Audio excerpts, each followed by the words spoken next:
روتے تھے، نیت سے نہیں، کیونکہ مصائب ایسے ہیں. تو اللہ اکبر، رونا کافی اس وقت ہے، رونا مفید اس وقت تک ہے، رونے کا ثواب اس وقت ہے جب رونا معرفت کے ساتھ ہو. مقصد حسین کو سمجھیے. مولا حسین کا مقصد کیا تھا؟ جب مکے میں آئے مقصد بیان کیا، مدینے میں آئے مقصد بیان کیا. کیا مقصد بیان کیا؟ میں خرج تو میں اس لیے نکل رہا ہوں لِإِصْلَاحِ امت جدی، میں نانا کی امت کی اصلاح کرنے کے لیے جا رہا ہوں. کیا امت ساری خراب ہو گئی تھی؟ ہرگز نہیں. کیا صرف یزیدی ٹولہ شراب پی رہا تھا؟ صرف یزیدی میوزک سن رہے تھے؟ صرف یزید کی دربار میں گانا و ناچ عام ہو گیا تھا؟ صرف یزید شطرنج کھیل رہا تھا؟ باقی تو سارے مسلمان حج میں تھے، سارے مسلمان نمازی تھے، سارے مسلمان روزے دار تھے، روزہ رکھ رہے تھے. مولا حسین آپ یہ کیوں نہیں کہتے کہ میں یزیدیوں کی اصلاح کے لیے جا رہا ہوں؟ نہیں، کسی روایت میں دکھا دیں یہ نہیں کہا کہ میں یزیدیوں کی اصلاح کے لیے جا رہا ہوں. فرمایا میں نانا کی امت کی اصلاح کے لیے جا رہا ہوں. نانا کی امت تو شراب نہیں پی رہی، نانا کی امت تو جوا نہیں کھیل رہی، مگر رسول خدا کی یہ فرزند کیا پیغام دینا چاہ رہے ہیں، یہ کیا فلسفہ دینا چاہتے ہیں؟ فرما رہے ہیں کہ اصلاح ان کی نہیں کہ یزید جیسا ظالم شرابی بیٹھا ہوا ہے مگر یہ ڈر کی وجہ سے امر بالمعروف چھوڑ رہے ہیں، موت کے ڈر کی وجہ سے امر بالمعروف کو ترک کر رہے ہیں. عزیزان گرامی، لہذا یہ اس جرم میں شریک ہیں. انبیاء کے مشن کو ناکام کرنے والے وہ مسلمان تھے جو بزدل تھے، امر بالمعروف نہیں کرتے تھے. اور آج بھی معاشرے میں جتنی خرابیاں ہیں، کیوں ظالمین کی تعداد بڑھ رہی ہے، کیوں گناہ بڑھ رہا ہے؟ کیونکہ امر بالمعروف نہیں ہو رہا. عزیزان گرامی، اللہ اکبر، اللہ اکبر. خدا فرماتا ہے، حدیث قدسی میں خدا کا یہ کلام ہے کہ بزدل مسلمان سے خدا کہتا ہے میں دشمن ہوں بزدل مسلمان کا. جو مسلمان تو ہے، کلمہ تو پڑھ رہا ہے، مگر بزدل ہے. بزدل سے خدا کہتا ہے میں دشمن ہوں بزدل مسلمان کا، جو لا الہ الا اللہ پڑھ کے بھی بزدل ہے. کہ لا الہ الا اللہ کا مقصد کیا ہے؟ کہ لیس بظالم شیء، قرآن ہے لیس بظالم شیء، تجھے کوئی نقصان نہیں دے سکتا اگر تو نے لا الہ الا اللہ کہا ہے، جب تک کہ خدا نہ چاہے. وَتُعِزُّ مَن تَشَاءُ وَتُذِلُّ مَن تَشَاءُ، عزت دینے والا وہ ہے، ذلت سے بچانے والا وہ ہے، رزق دینے والا وہ ہے، حیات دینے والا وہ ہے، موت دینے والا وہ ہے. جب تک کہ وہ نہ چاہے دنیا کی کوئی طاقت تجھے نقصان نہیں دے سکتی. مگر یہ بزدل مومن امر بالمعروف نہیں کرتا اس لیے کہ ڈرتا ہے کہ یہ مجھ پہ ظلم کر دے گا، یہ میرے خلاف پروپیگنڈا کر دے گا، یہ مجھے مار دے گا. یہ بزدل حدیث ہے کہ خدا کہتا ہے میں دشمن ہوں بزدل مسلمان کا. مسلمان جس کے دل میں لا الہ الا اللہ ہو تو بزدلی نکل جاتی ہے. عزیزو، انبیاء کہ مشن کو نقصان پہنچانے والے یہ لوگ ہیں جنہوں نے امر بالمعروف نہیں کیا تو ظلم بڑھتا چلا گیا، ظالم مضبوط ہوتا چلا گیا. دیکھیے امام حسین کا میسیج کیا ہے، مقصد کیا ہے. کیا امام حسین نے شہادت اس لیے دی کہ ہم صرف روتے رہیں؟ کہ یہ مقصد تھا؟ روتے تو ہم اپنی قبر کو بنانے کے لیے، روتے اپنی ایمان کو بڑھانے کے لیے، روتے محبت اہل بیت بڑھانے کے لیے. مقصد امام حسین یہ نہیں ہے. ہر امام نے بتایا ہے مقصد امام حسین کو سمجھ کے آپ روئیں تو یقیناً جنت ہی جنت ہے. مقصد امام حسین کیا ہے؟ ہر زیارت میں ہے، زیارت عاشورہ میں ہے، زیارت وارثہ میں ہے، زیارت جامعہ میں ہے. ہر امام کی زیارت پڑھنے جاتے ہیں، جس امام کی زیارت پڑھنے جائیں یہ لفظ آپ کو ملیں گے، کیا؟ اشہدو انک قد اقمت الصلاۃ وآتیت الزکاۃ وامرت بالمعروف ونہیت عن المنکر. مولا حسین میں گواہی دیتا ہوں آپ کی شہادت کا مقصد یہ تھا کہ نماز قائم رہے اور زکوٰۃ قائم رہے اور امر بالمعروف زندہ ہو جائے اور نہی عن المنکر زندہ ہو. سبحان اللہ. امر بالمعروف کیا ہے؟ کہ جہاں پر کوئی گناہ ہو رہا ہے، خلاف قرآن ہو رہا ہے، ہم پر واجب ہے کہ امر بالمعروف کریں. جی کیوں نہیں کرتے امر بالمعروف؟ حرام ہے یا نہیں؟ ہاں جی ہے. کیوں نہیں کرتے؟ ڈر خوف کی وجہ سے.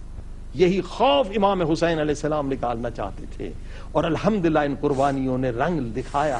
آپ دیکھیے کربلا سے یہ قافلہ چلا، کتنے شہر کے مومنین اٹھے اور انہوں نے اٹیک کیا ہے اس لشکر یزیدی پر، ایک نہیں بلکہ کئی شہر کے۔ وہ بزدلی ختم ہو گئی، وہ خوف ختم ہو گیا۔ اور میں نے عرض کیا کہ جتنے علماء ہیں شیعہ سنی، ہر زمانے میں انہوں نے امر بالمعروف کیا ہے، اسی لیے آج حلال سرکار مصطفیٰ صلی اللہ علیہ وسلم حلال ہے، آج حرام مصطفیٰ صلی اللہ علیہ وسلم حرام ہے۔ یہ علماء کی قربانیاں ہیں۔ کتنے علماء اہل سنت کے فقہی امام ہیں، تاریخ اٹھائیے، انہوں نے تازیانے کھائے ہیں، انہوں نے کوڑے کھائے ہیں، مگر حلال سرکار رسالت مآب کو حرام قرار نہیں دیا۔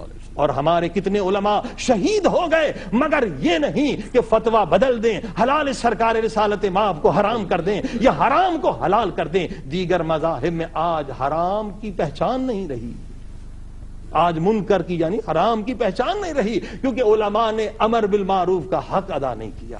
عزیزان گرامی، لہٰذا اگر ہم چاہتے ہیں امام زمانہ اجل اللہ تعالی فرج و شریف کا ظہور ہو جائے تو لازم ہے کہ ہم امر بالمعروف کو زندہ کریں۔ امر بالمعروف، لوگ ڈرتے کس سے کہ جناب لوگ خلاف ہو جائیں گے، تو لوگ انبیاء کے بھی خلاف ہو گئے تھے۔ بے شک بے شک۔ امر بالمعروف، ایک ظالم ہے اس کے خلاف نہیں بولتے۔ ایک مثلا تبلیغ کرنے گئے، جناب جس نے بلایا تھا وہ شراب کی دکان بیچ رہا ہے، اگر میں نے امر بالمعروف کیا تو یہ اگلی مرتبہ بلائے گا نہیں۔ سچ بات پہ ملتا ہے سدا زہر کا پیالہ، سچ بات پہ ملتا ہے سدا زہر کا پیالہ۔ جی ہاں، تو اب آپ نے دیکھا یہ خوف ہے نا، یہ خوف ہی امر بالمعروف کی رکاوٹ ہے۔ یا کوئی بدعت ہے کسی میں جو قرآن کے خلاف کوئی عمل ہے، مثلا یہی تفرقہ بازی کہاں سے چلتی ہے؟ الحمدللہ آج ہم اتحاد بین المسلمین کا پروگرام کر رہے ہیں۔ آپ دیکھیے ایسے لوگ آتے ہیں شیعوں میں بھی سنی میں، ایسی بات کرتے ہیں دوسرے فرقے کے خلاف۔ شیعوں کے کچھ ایسے، سنیوں کے اندر بھی ایسے لوگ ہیں، وہ جناب سنیوں پہ کیچڑ اچھالتے ہیں، اور کچھ مجمع کے ایسے لوگ انہیں واہ واہ واہ واہ کرتے ہیں۔ عزیزو، یہ فرہنگ قرآنی نہیں شیطانی ہے، اس فرہنگ کو مٹائیں، کیونکہ یہ قرآن کے خلاف ہے، وَاعْتَصِمُوا بِحَبْلِ اللَّهِ جمیعاً کے خلاف ہے، مولا علی کی سنت کے خلاف ہے، پیغمبر کی سنت کے خلاف ہے، ہمارے سارے اماموں کی سنت کے خلاف ہے۔ مگر یہ سستی شہرت کا حاصل کرنے والے کیوں یہ کرتے ہیں؟ کیونکہ انہیں پیسہ زیادہ ملتا ہے، مس گائیڈ کرتے ہیں۔ اور اسی طرح سے متاسفانہ افسوس سے کہنا سنیوں میں بھی ایسے لوگ ہیں۔ اس پروگرام کا مقصد یہ کہ فرہنگ ہماری قرآنی ہو جائے، جلسے ہمارے قرآنی ہو جائیں، کلچر ہمارا قرآنی ہو جائے۔ اگر کوئی بھی اپنی سستی شہرت اور اپنے ریٹ کو بڑھانے کے لیے، فیس کو بڑھانے کے لیے کسی فرقے کے خلاف بولتا ہے تو مجمع میں جرت ہونی چاہیے، بانی مجلس میں جرت ہونی چاہیے، جوانوں میں جرت ہونی چاہیے کہ جناب اس وقت یہ وقت کا تقاضا اتحاد بین المسلمین کے ہے، اسلام کے خلاف سازشیں ہو رہی ہیں، آپ قرآن کے خلاف وَاعْتَصِمُوا بِحَبْلِ اللَّهِ جمیعہ کے خلاف بول رہے ہیں، مگر جرت نہیں ہے آج۔ عزیزو، یہ اہم ترین مسئلہ ہے کہ کیوں دشمن فائدہ لے رہا ہے، کیوں ہم ڈر رہے ہیں۔ لوگ کہتے ہیں جی نہیں وہ بھی راضی ہو جائیں یہ بھی راضی ہو جائیں، دونوں گروہ راضی ہو جائیں۔ مثلا ایک گروہ بدعت کر رہا ہے مگر ہم نہیں روکتے، کیوں؟ وہ طاقتور ہے۔ دوسرا گروہ بیچارہ صحیح کر رہا ہے، اس کی سپورٹ بھی نہیں کرتے۔ عزیزو، ہم سمجھتے یہ کامیابی کہ سب ہم سے خوش ہوں۔ اگر یہ کامیاب انسان ہے تو نعوذ باللہ، اگر آپ لوگوں نے یہ معیار بنائے تو بلیو غلط ہے۔ جب عقیدہ غلط ہے سارا عمل غلط ہے۔ اگر آپ کا عقیدہ یہ ہے کہ امر بالمعروف کریں گے لوگ گالیاں دیں گے، امر بالمعروف کریں گے لوگ سارے نہیں مانیں گے، امر بالمعروف کریں گے لوگ مخالفت کریں گے، امر بالمعروف کریں گے ہم کامیاب انسان نہیں کہلائیں گے، تو بلیو ہی غلط ہے۔ پھر تو مولا علی کو بھی آپ کامیاب نہ مانیں، نعوذ باللہ، کیونکہ مولا علی پر 70 سال تک لوگوں نے لعنتیں کی۔ تاریخ اٹھائیے، بنی امیہ نے 70 سال مولا علی کو گالیاں دیں۔ بتائیے مولا علی میں کوئی عیب تھا؟ مولا علی میں کوئی نقص تھا؟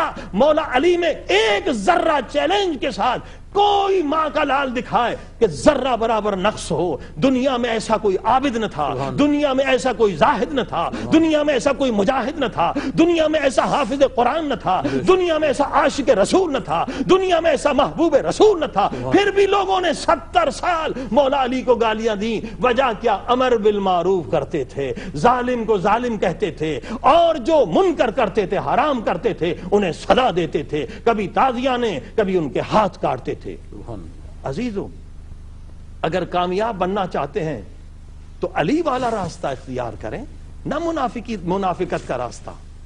یہ بلیو غلط ہے کہ سب راضی ہو جائیں.